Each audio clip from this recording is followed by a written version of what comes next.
kaeling rumingkang di bumi alam namun kasasaran teh nafsu nu mata kaduhu badan anu katon Tuhan.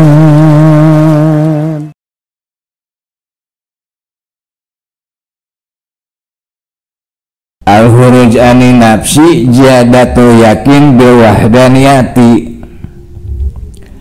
Ari kaluar tina nafsu eta matak nambahan yakin kana sifat kanunggalanana Gusti Allah. Jadi ari huruj anu hakiki mah lain kaluar ti imah bari mawa kastrol, bari mawa kompor jeung sajabana tuluy ngadon ngaliwat di musola. Lain kitu huruj teh jang hakiki mah. Eta manu kitu mah hurujna budak. Ari huruj kot mah lain kaluar ti imah tapi kaluar tina nafsu. Ari nu ngaran nafsu lamun mandang-mandangna ngan semet kana rupa. Kusabab mandangna ngan semet kana rupa mangka loba kabobodo tenjo kasamaran tingali. Hartina pandanganana tenepi ka Gusti Allah sabab kahalangan ku rupa-rupa gambaran makhluk. Jadi ari kaluar dina nafsu teh hartina ente ulah cicing dina resep kana rupa-rupa makhluk, ulah cicing dina ngewa kana rupa makhluk, ulah cicing dina hayang kana rupa makhluk, ulah cicing dina embung kana rupa makhluk, jeung ulah cicing dina wani kana rupa makhluk, komo sieun kana rupa makhluk. Sabab ari resep ngewa hayang embung wani sieun kana rupa makhluk ta eta teh kabeh teh nafsu. Jadi lamun hayang bertambah keyakinan mangka keluarlah ente tidinya. Sabab lamun ente kakurung ku gambaran makhluk mangka ente teh bakal kajebak ku yakin ka makhluk. Contoh yakina kana diri, yakina kana ilmu panemu kana jampe pamake, yakina kana sabab musabab, yakina kana pangalaman, yakina ka guru jeung sajabana hartina lain yakin ka Allah. Padahal ari diri, ari ilmu, ari jampe, ari sabab musabab, ari pangalaman, ari guru jeung sajabana eta teh kabeh ge makhluk. Jeung ari makhluk eueuh nu bisa nyimponan kana kayakinan. Eueuh makhluk anu bisa nyimponan kana kayakinan ente ka eta makhluk secara mutlak.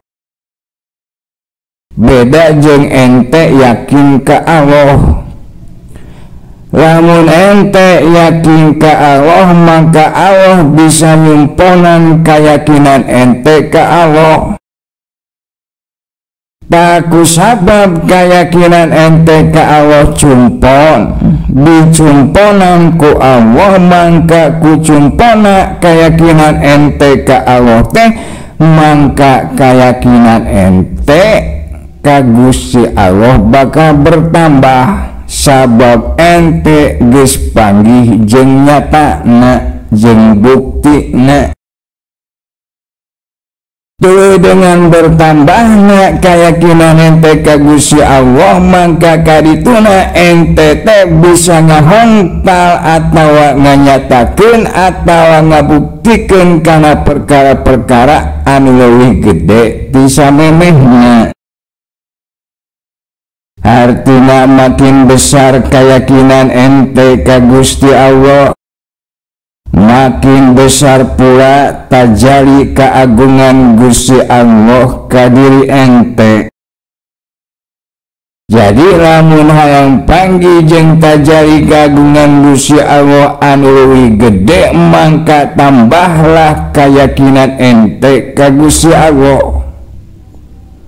Ta cara nambahan keyakinan ente ka Gusti Allah teh sabagian diantarana nyaeta kaluarlah ente tina nafsu tuluy asup kana sifat kanunggalan Gusti Allah.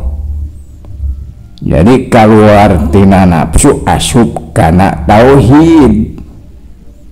Nepi ka leungit diri jeung gambaran makhluk tina pandangan hate ente, sehingga ente nyaksi kana sifat kanunggalan Gusti Allah Subhanahu wa ta'ala, sehingga nyata dina pandangan hate ente yen saestuna sagala sesuatu eta meunang ngajadikeun Gusti Allah.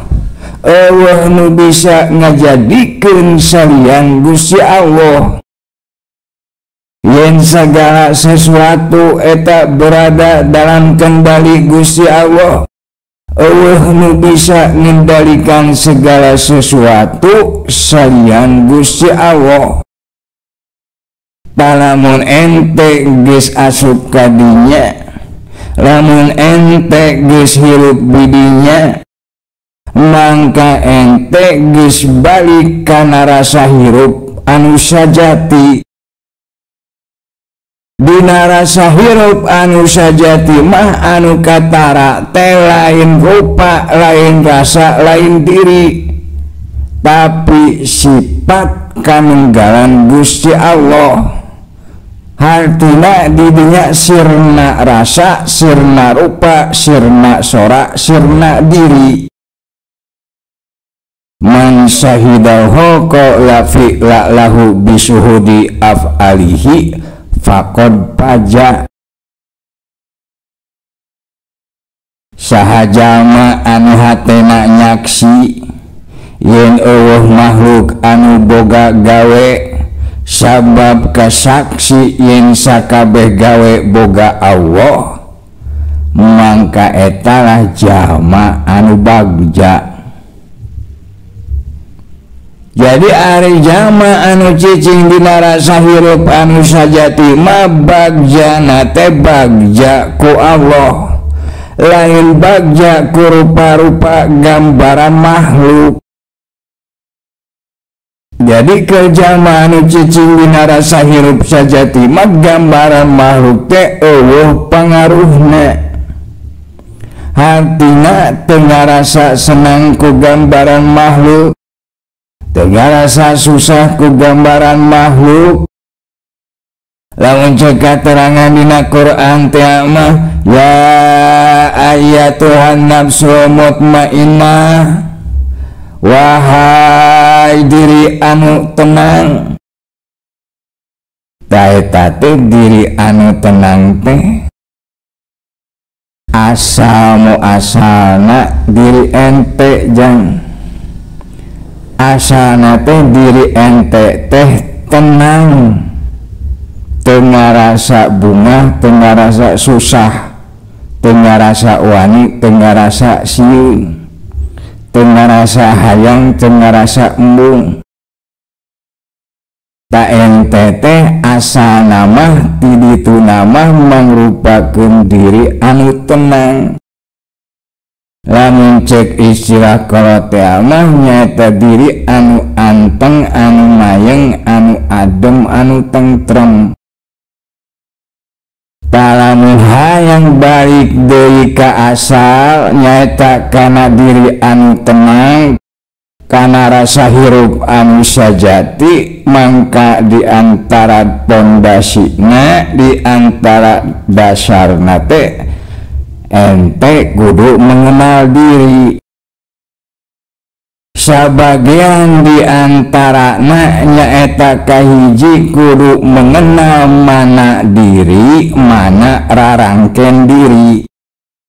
kudu bisa ngabedakeun jeung misahkeun antara diri jeung rarangken diri.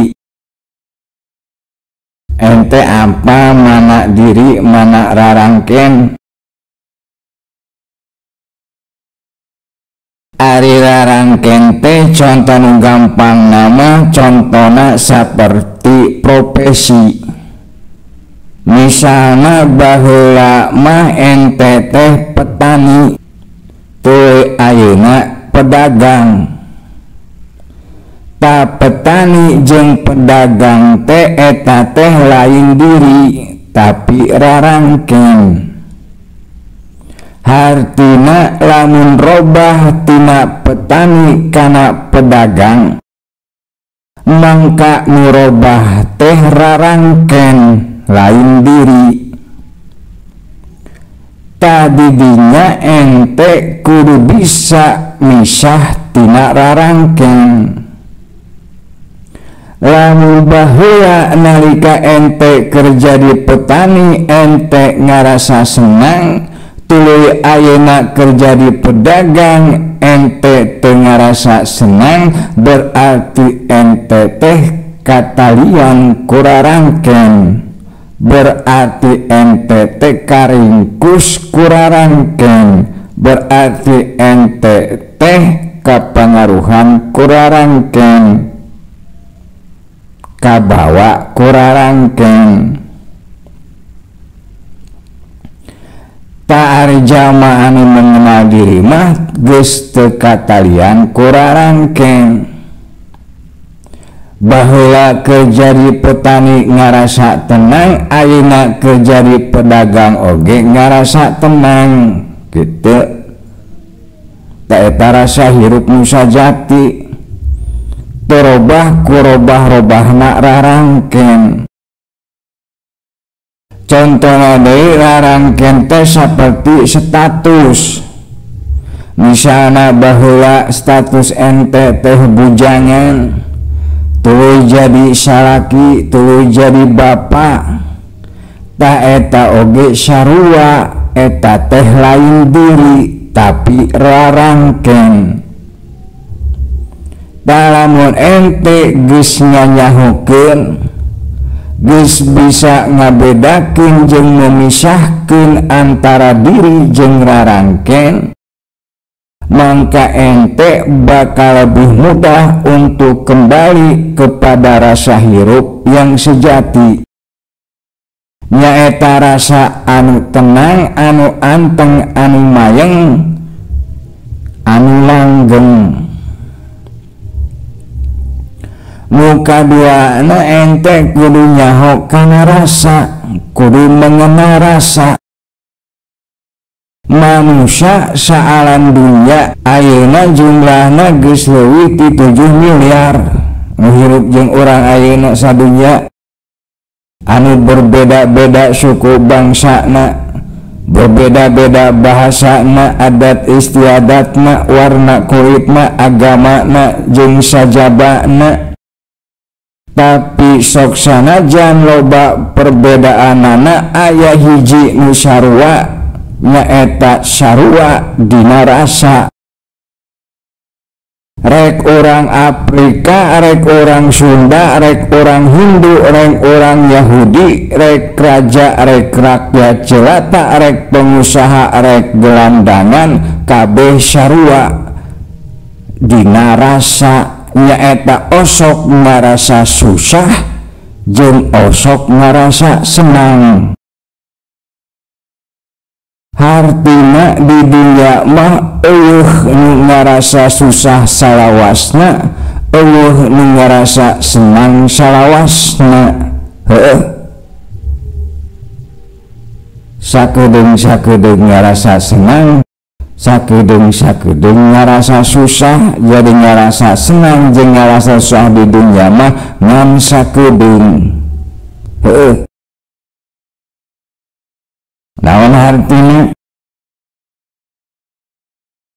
Artina lamun datang perkara nu disebut kasusahan atawa datang perkara nu disebut kasenangan, ente teh ulah hariwang ente teh kudu tetep dina rasa hirup nu sajati, nyaeta kudu tetep ngarasa tenang. Sabab ari kasusah jeung kasenangan dunya kabeh oge kabagian. Hartina didinya tong aya iri, tong aya dengki, tong aya sombong, tong aya hanjaka, tong aya hariwang. Da kabeh oge sarua manusia saalam dunya, osok ngarasa susah, osok ngarasa senang. Matak nu katiluna ente kudu apa kana hawa. Sabab ari ngarasa senang jeung ngarasa susah mah eta teh aya patura patalina jeung hawa. Ari sabagian tina hawa rupana teh nyaeta kahayang. Umumna manusia ngarasa senang teh lamun kahayangna cumpon, jeung ngarasa susah teh lamun kahayangna teu cumpon. Heuh. Ari anu ngaran kahayang eta aya sifatna teh diantarana ngan dua. Kahiji meningkat, kadua menurun. Nalika naon anu dipikahayangna cumpon, mangka eta kahayang teh bakal meningkat. Hartina bakal timbul deui kahayang anu anyar anu leuwih gede tinu kahayang anu samemehna anu geus cumpon. Contohna misalna baheula ente hayang motor, we ayeuna geus boga motor. Geus boga motor teh geus cumpon kahayangna ente teh ngarasa senang. Terus anggeusna cumpon kahayang motor, muncul deui kahayang anu anyar nyaeta hayang kanu leuwih gede ti motor, nyaeta hayang mobil. Heuh. Da sifat kahayang mah rek aya dina diri jama anu mana wae kabeh ge sarua kitu sifatna tejang. Nyaeta kahiji meningkat, kaduana menurun. Nalika kahayang henteu cumpon, mangka eta kahayang teh bakal menurun. Contoh misalnya kamari ente hayang iPhone 15, ente teh geus usaha pontang-panting tapi teu kabedag, duitna teu cukup. Taku sabab teu cumpon, mangka timbul kahayang anu anyar, nyaeta kahayang anu menurun, nyaeta hayang kanu sahandapeunana. Sageusna teh cumpon mah ayeuna teh hayangna teh hayang kanu leuwih murah, nyaeta saperti hayang kana Oppo atawa hayang kana Vivo atawa kana Xiaomi jeung sajabana. Heueuh. Ta sifat kahayang nu aya dina diri satiap jama nu hirup di alam dunya teh sarua kabeh oge kitu sifatna tejang, nyaeta meningkat jeung menurun. Lamun cumpon kahayang teh meningkat, lamun teu cumpon kahayang teh menurun kitu. Ta lamun eta anu dituturkeun ku ente moal aya ujungna, moal aya anggeusna. Matak parbadinya ente kudu bisa ngatur jeung kudu bisa ngabates kana kahayang. Sabab lamun teu dibatesi ku ente teh bakal katungkul ku budak-budak kahayang, bisa-bisa nepi ka poho kana tugas pokok hirup ente di alam dunya.